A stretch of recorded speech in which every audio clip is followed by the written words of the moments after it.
Hope you all are fine.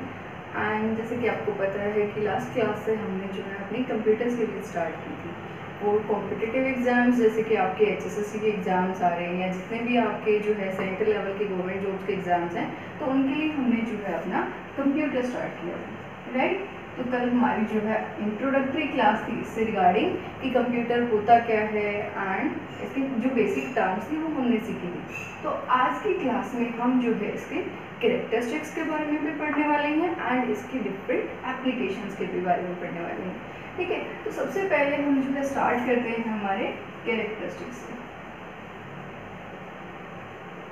क्या होते हैं कैरेक्टरिस्टिक्स? कैरेक्टरिस्टिक्स का मतलब है कि हमारी जो कोई भी ऑब्जेक्ट है, जैसे हमारी कंप्यूटर डिवाइस है, कंप्यूटिंग डिवाइस, उसमें क्या क्या ऐसी स्पेशलिटीज़ होती हैं, क्या क्या ऐसी खूबियाँ हैं कि हम इसको यूज़ कर रहे हैं। तो सबसे पहली जो बात है वो क्या है, हमारी स्पीड, ठीक है।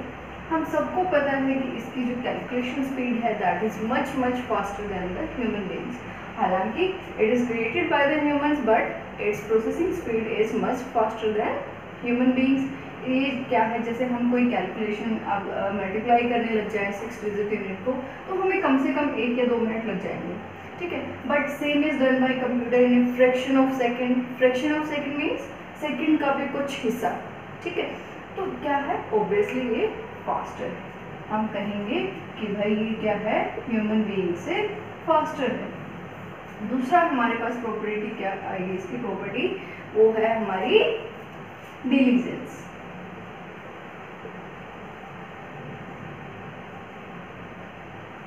डिलीजेंस का मतलब क्या होता है? डिलीजेंस का मतलब होता है कंसिस्टेंसी या फिर कांस्टेंट एफिशिएंसी।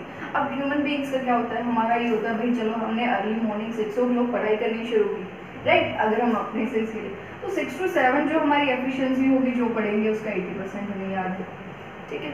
ऐसे ही पढ़ते पढ़ते हमें जो है 12 नोन हो गया, तो क्या होगा, हमें 20% भी जो है मुश्किल से याद रह रहा होगा।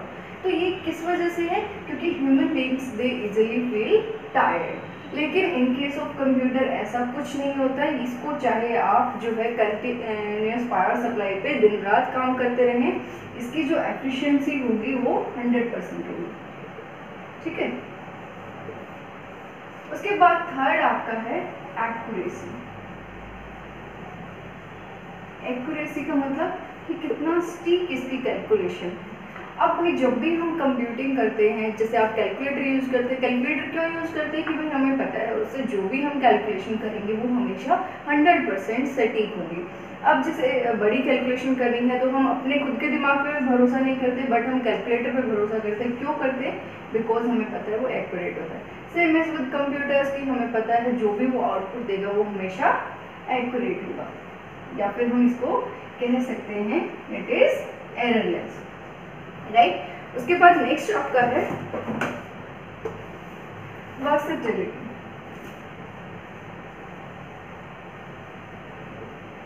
Versatile in nature means we have various applications. Like starting initial purpose क्या था कि हम इससे कैलकुलेशंस करेंगे, बट अभी क्या है, हम देखेंगे कि हर फील्ड में हमारा कंप्यूटर है, हर फील्ड में हम कंप्यूटर यूज़ करते हैं। That is because of its versatile nature. इसके वर्सेटाइल नेचर के कारण ही, यूनिवर्सल नेचर के कारण ही हम क्या है, हमारी लाइफ के हर फील्ड में अपने कंप्यूटर्स को अप्लाई कर सकते हैं। उसके बाद है इसका automation. Automatic in nature, that means कि भाई जब भी कोई भी प्रोसेस है हमें सिर्फ इनपुट देना है, ठीक है। आपको थ्रू आउट गाइड नहीं करना, थ्रू आउट कैलकुलेशन खुद से नहीं करनी, आपको सिर्फ इनपुट देना है, रिजल्ट ये ऑटोमेटिकली अपने आप जो है आपके लिए प्रोड्यूस कर देगा, ठीक है। तो ये कुछ इसके कैरेक्टरिस्टिक्स थे, इसके कुछ गुण थे जिनके बेसिस पे हम प्रेफर करते हैं कि हम अपनी कैलकुलेशन के बजाय कंप्यूटर्स को यूज़ करें। उसके बाद एक मोस्ट प्रोमिनेंट है स्टोरेज कैपेसिटी। स्टोरेज कैपेसिटी भी इसका एक जो है प्रोमिनेंट कैरेक्टरिस्टिक है, बहुत ही इंपॉर्टेंट कैरेक्टरिस्टिक्स है। क्यों है? क्योंकि ह्यूमन बीइंग्स क्या है, हमने कोई 10 नई चीज़ सीखी, तो जो हमने कल 10 नई सीखी थी हार्डली उनमें से 2 याद रहेंगी। कल जो 10 नई और सीख लेंगे तो क्या होगा, पाइल ऑन होता चलेगा और जो पीछे वाली चीज़ें हैं वो हम भूलते चलेंगे। बट कंप्यूटर्स में क्या है, हम कितना भी अनलिमिटेड डाटा उसमें स्टोर कर सकते हैं, जितना हमारी स्टोरेज कैपेसिटी है उसकी। वो कब तक स्टोर रहेगा? परमानेंटली स्टोर रहेगा, जब तक या तो आपका सिस्टम क्रैश ना हो जाए या फिर हम उसको परमानेंटली डिलीट ना कर दें। दो ही तरीके से आपका डाटा गायब होगा, या तो आप खुद से डिलीट करें या आपका सिस्टम जो है वो क्रैश हो गया। ठीक है, तो ये क्या है? आपके कैरेक्टरिस्टिक्स हैं। अब किसी भी चीज़ के जो कैरेक्टरिस्टिक्स होते हैं उसके साथ कुछ ना कुछ लिमिटेशन तो होती है। लिमिटेशन का मतलब क्या है? कमी। तो लिमिटेशंस क्या है भाई? इतने अच्छे अच्छे गुण हैं कंप्यूटर में, तो कमी क्या होगी? सबसे पहले जीरो आईक्यू। जीरो आईक्यू मतलब खुद का कोई दिमाग नहीं है भाई इसके पास। जो इसका इंटेलिजेंट क्वेश्चन है वो जीरो है बिल्कुल। जैसे जो टीचिंग लेवल के जो एग्जाम्स देते हैं उनमें जो है आईक्यू बहुत पूछा जाता है कि इतने से इतने आईक्यू वाले बच्चे किस कैटेगरी में आते हैं, तो कंप्यूटर्स जो है जीरो आईक्यू वाले में आते हैं। ठीक है, जीरो आईक्यू मीन्स खुद की कोई समझ नहीं है, जैसे ही आपको इंस्ट्रक्शंस दी जाएंगी वैसे वैसे ये फॉलो करता जाएगा। अगर आप इसका कोड बनाते वक्त जो प्रोग्रामर है उससे मिस्टेक हो गई एंड उसने बाय चांस कोडिंग में लिख दिया 2 + 2 = 5, तो जब भी आप कैलकुलेशन करेंगे, जहाँ भी 2 और 2 की एडिशन करनी होगी, तो वो क्या करेगा? वो 5 के हिसाब से कैलकुलेशन करेगा। तो इसकी जो आईक्यू है वो जीरो है। उसके बाद लैक ऑफ डिसीजन पावर, कि भाई खुद से कोई फैसला नहीं लेगा। ठीक है, मान लो हमने क्या है बहुत सारी applications side by side run कर दी, हमने अपना ब्राउज़र भी खोल दिया, हमने जो है अपना कोई भी MS ऑफिस भी ओपन कर दिया।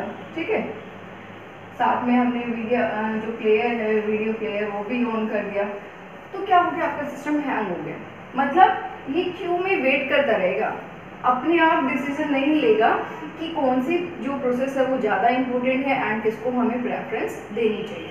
ठीक है, तो इस तरीके से क्या है, इसकी जो डिसीजन पावर है वो बिल्कुल नहीं है। And third, no heuristic approach. Heuristic मतलब क्या होता है? ह्यूरिस्टिक मतलब होता है कि अपने पीछे की गलतियों से सीखना। इसमें क्या है कंप्यूटर में कि भाई कंप्यूटर तो किस बेस पे काम करता है? इसमें तो प्रोग्रामिंग है ना। हम हर बार थोड़ी बताते हैं कि बेटा जब तुझे 2 + 2 करना है तो 4 ही लिखना है। हमने तो इनिशियली जब इसकी प्रोग्रामिंग करी, जो हमारा सॉफ्टवेयर जिसमें हम एडिशन कर रहे हैं उसको जब इंस्टॉल करा, जब उसकी कोडिंग करी, उसी में टाइम इंस्ट्रक्शंस दे दी, तो फिर जो इंस्ट्रक्शन एक बार सेट हो गई उसी पे काम करेगा।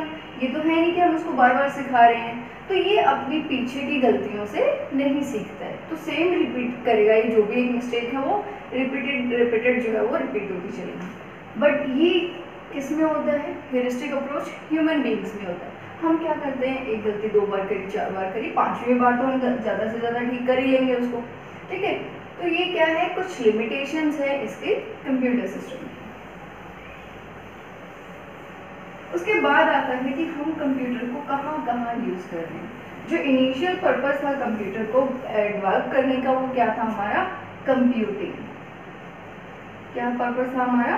कंप्यूटिंग। कंप्यूटिंग मतलब कैलकुलेशन करना या डाटा को प्रोसेस करना। जैसे हमारा इन्वेंट्री फाइल्स हैं या फिर जैसे जो ऑफिस फाइल्स हैं उनको कंप्यूट करना। लेकिन अब क्या है, आप अगर एक बार के लिए सोचेंगे तो हर चीज़ में ही तो आपका कंप्यूटर है। जैसे हॉस्पिटल्स में आपका जितने भी CT स्कैन है, MRI मशीन्स है, सब जो आपका पल्स रेट वगैरह डिस्प्ले होता है वो सब किस में होता है? वो आपके कंप्यूटर्स की हेल्प से होता है। या फिर जितनी भी रिपोर्ट्स जनरेट की जाती हैं वो सब किस पे होती हैं? कंप्यूटर्स पे होती हैं। ठीक है, तो हॉस्पिटल्स में एंड उसके बाद जो है फार्मासिस्ट इसको यूज़ करते हैं नई नई रिसर्च करने के लिए। दूसरा हमारा एजुकेशन में। एजुकेशन में आप देख रहे होंगे आजकल तो जो है स्कूल से स्टार्ट हो जाता है कि बच्चों को जो भी एजुकेशन दी जा रही है स्कूल से दी जा रही है। अब आप जो सीख रहे हैं वो with the help of computer से तो सीख रहे हैं, कहीं ना कहीं से कंप्यूटर डेवलप हुए, उसके बाद जो मोबाइल्स आए, तो ये भी क्या है, कंप्यूटिंग टेक्नोलॉजी की बदौलत ही आपको पॉसिबल है कि आप पढ़ पा रहे हैं घर बैठ के।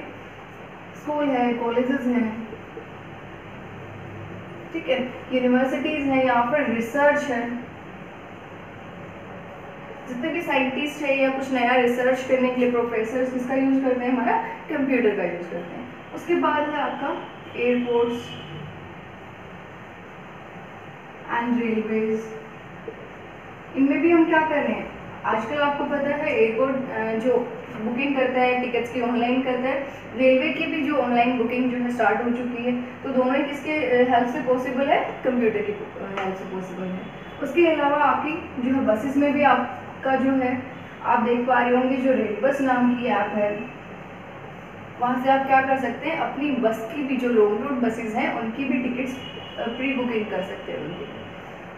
उसके अलावा कहाँ पे है आपकी पॉसिबिलिटी, डिफेंस सेक्टर में है। कोई भी डिफेंस में नया रिसर्च करना है, नया प्रोजेक्ट लॉन्च करना है, या फिर कोई जो मिसाइल्स वगैरह है उनको लॉन्च करने के लिए किसकी रिक्वायरमेंट होती है, आपको कंप्यूटर की रिक्वायरमेंट होती है, ठीक है। उसके अलावा आपका बैंकिंग सेक्टर है।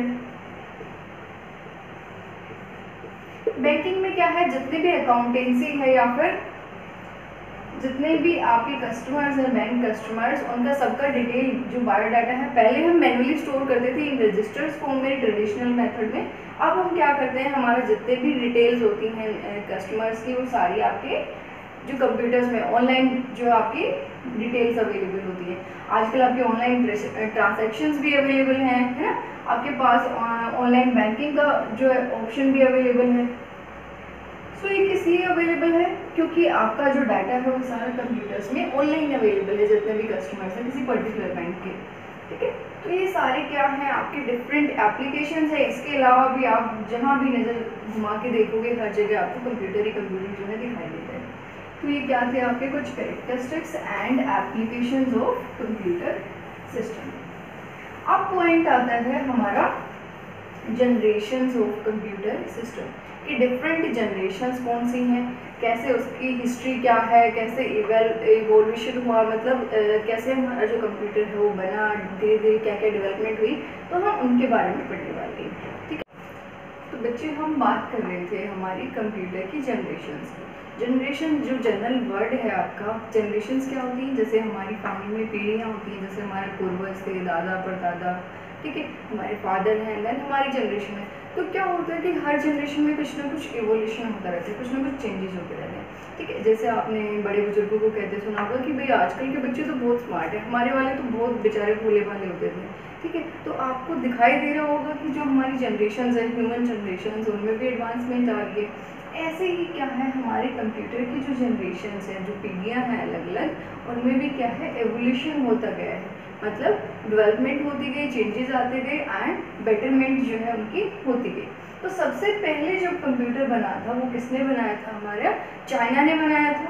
चाइना ने किस नाम का कंप्यूटर बनाया था, अबैकस नाम का कंप्यूटर बनाया था। उसमें क्या होता था, इस तरीके से कुछ स्ट्रिंग्स लगी होती थी एंड उन पर कुछ बीड्स मन के टाइप कुछ बने होते थे, और इनकी हेल्प से हम क्या करते थे, हम एडिशन, सब्सट्रैक्शन या फिर कैलकुलेशन कर पाते थे, ठीक है। तो ये काम था हमारे अबैकस का। ये कब आया था, 16th सेंचुरी में।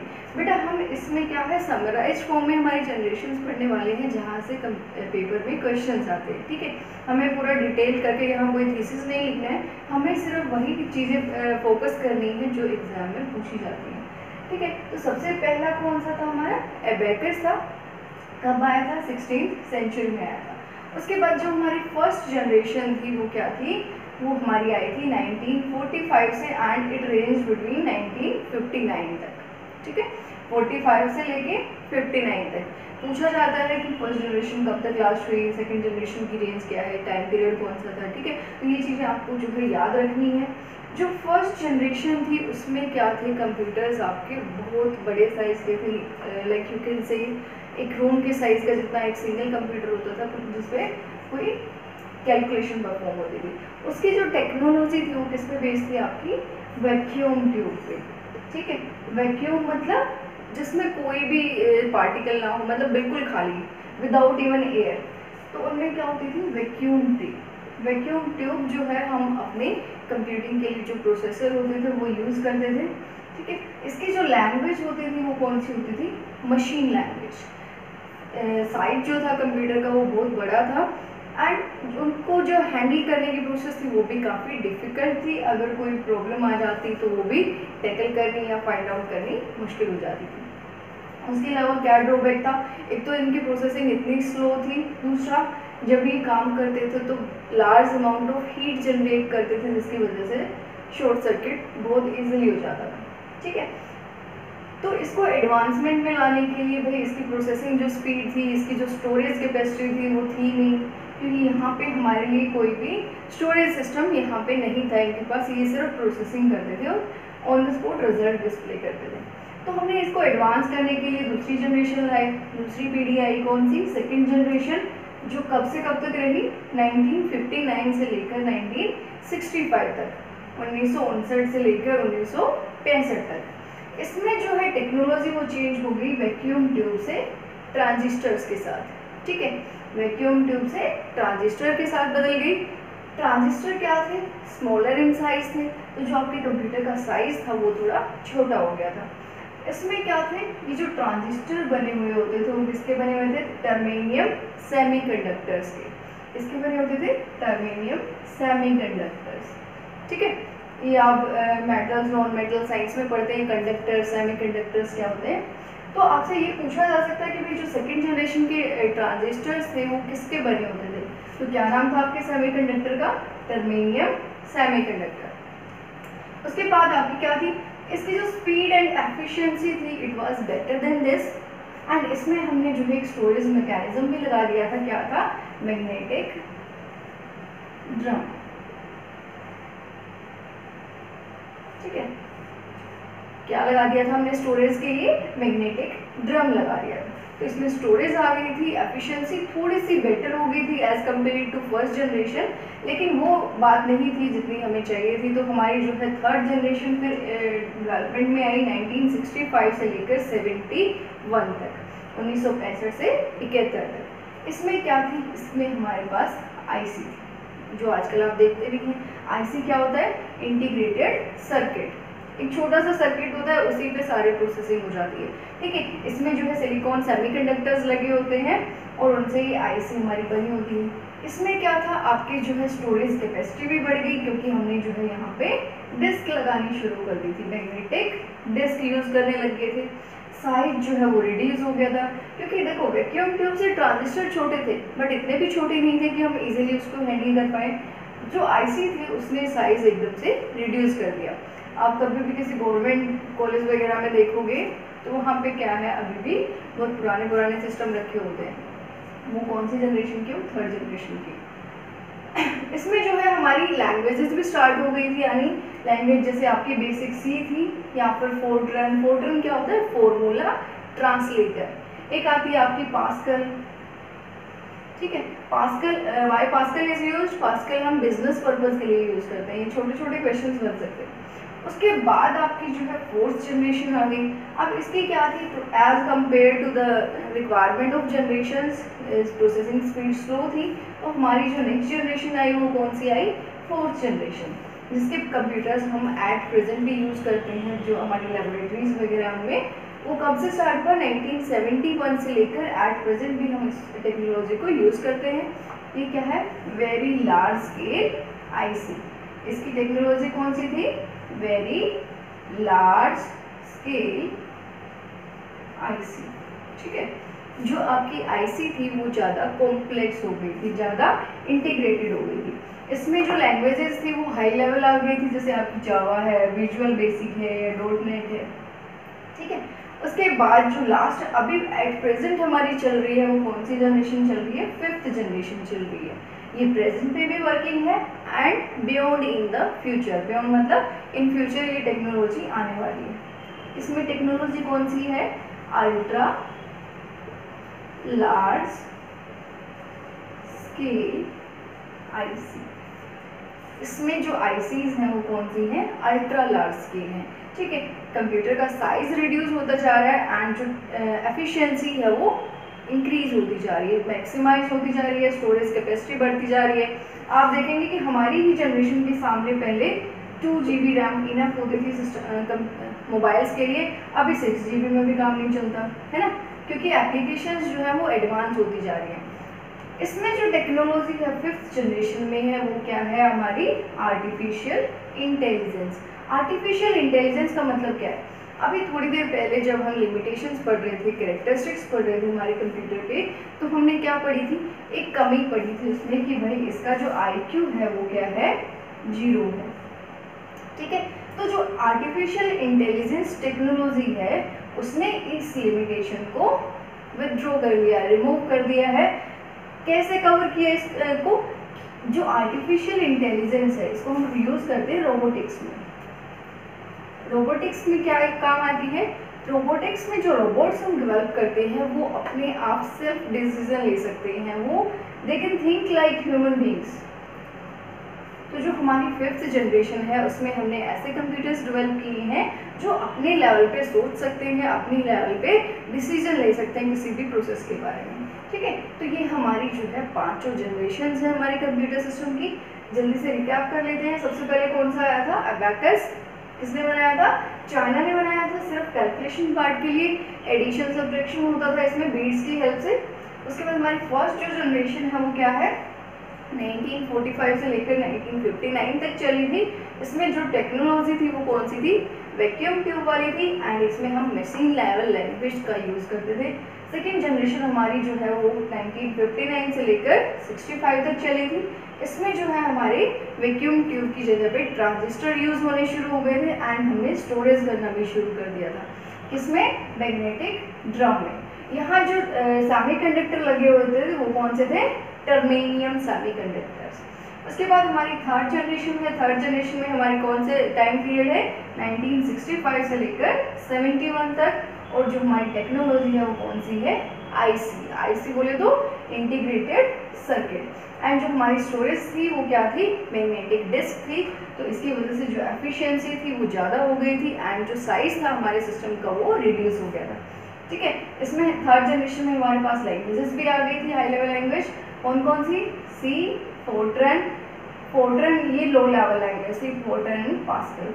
ठीक है, उसके बाद फोर्थ जनरेशन कब से स्टार्ट हुई, 1971 तक, एंड अभी भी हम जो है यूज़ कर रहे हैं।